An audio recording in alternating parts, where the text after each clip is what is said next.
Con Eduardo Tonioli, él es diputado nacional por la provincia de Santa Fe. ¿Cómo le va, diputado? ¿Cómo está?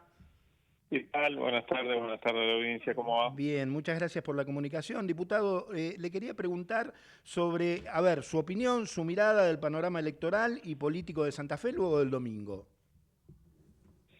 Bueno, el proceso electoral del domingo dejó, al menos para mí, tres títulos, ¿no? El primero es que el gobernador de la provincia de Santa Fe, que dio inicio a este proceso a través de su fuerza política, que es Unidos, una coalición Ujú. amplia de partidos, arrancó ese proceso de convocatoria de elecciones a través de la ley que declaró la necesidad de la reforma, etcétera, con una expectativa que era la de arrasar en el proceso electoral.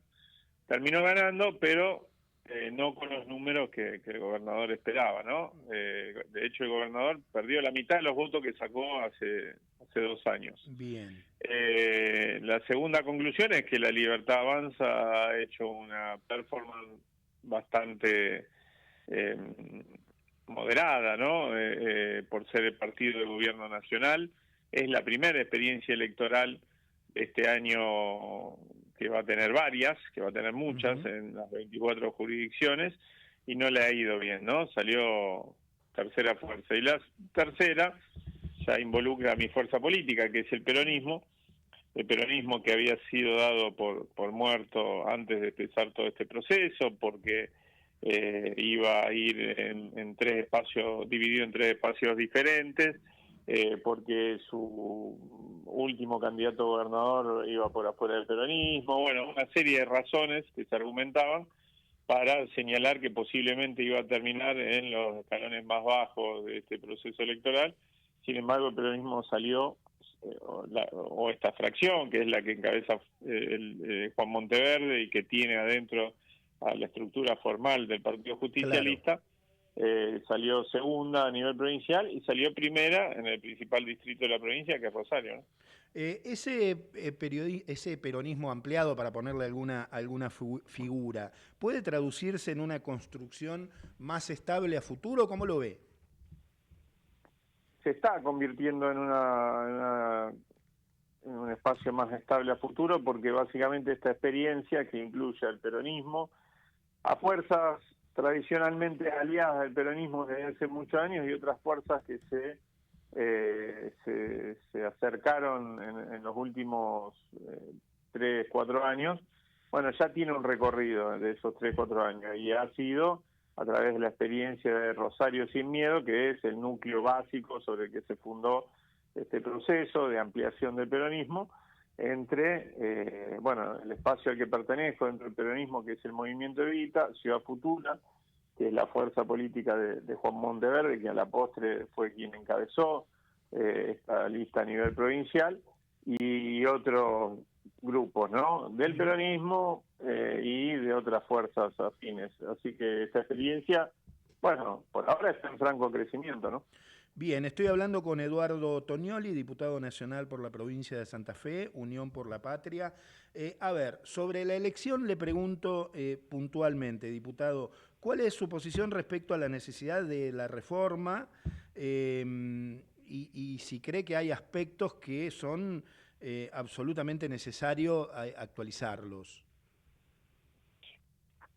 Bueno, Santa Fe tiene una constitución de las más antiguas del país, de 1962. Eso no indica a priori que sea una mala constitución, al contrario, ha sido una constitución muy de avanzada en su momento, Mm. a pesar de haber sido promulgada en épocas tumultuosas. De hecho, se debatió durante el gobierno de Frondizi y la juró el gobernador de la provincia de Santa Fe, cuando ya había sido derrocado Frondizi. De hecho, se juró a las apuradas para evitar algún tipo de intervención del orden federal, ¿no? Ujú. Eh, es una constitución de avanzada, sin embargo está claro que necesita actualizaciones, ¿no? Porque la sociedad ha avanzado, porque la relación del Estado con la sociedad ha cambiado, porque hay cosas que se explican por la coyuntura en la que esa constitución se confeccionó. Una de ellas, por ejemplo, es que, en términos estrictamente político-institucionales esto, ¿no?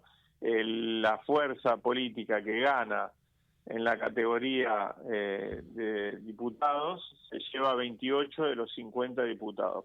De alguna manera, fue pensado esto en el momento que primero la boleta con la que se elegía era la boleta en papel unificada y que por lo tanto en general el gobernador que ganaba también en la categoría de diputados provinciales. Bueno, la boleta única trastocó eso y además esto se explicaba en ese momento porque había muchas dificultades para generar mayorías producto de la proscripción del peronismo y la inestabilidad de ese momento político. Bueno, todas esas cosas y muchas otras necesitan ser cambiadas.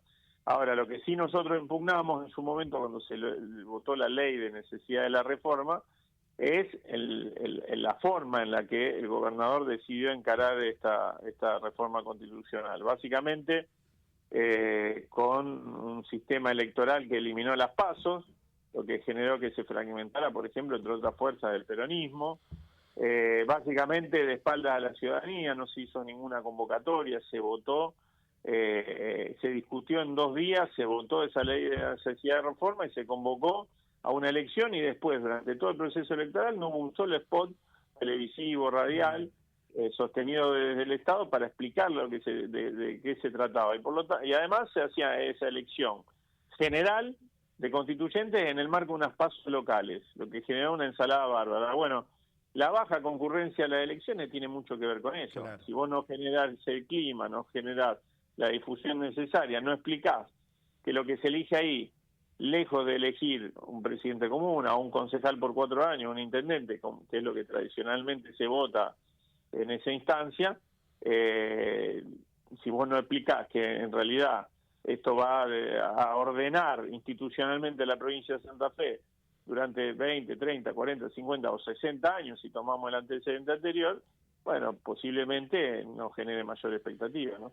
Bien, diputado, le voy a hacer la última, agradeciéndole mucho su tiempo. El nuevo acuerdo con el fondo, ¿qué postura tiene usted frente a una posible reforma previsional, laboral, como reclama el FMI y promueve el gobierno de Javier Milei? ¿Cuál es su opinión?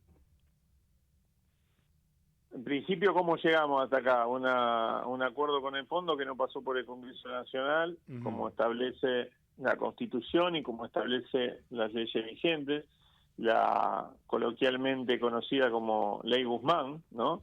Sí.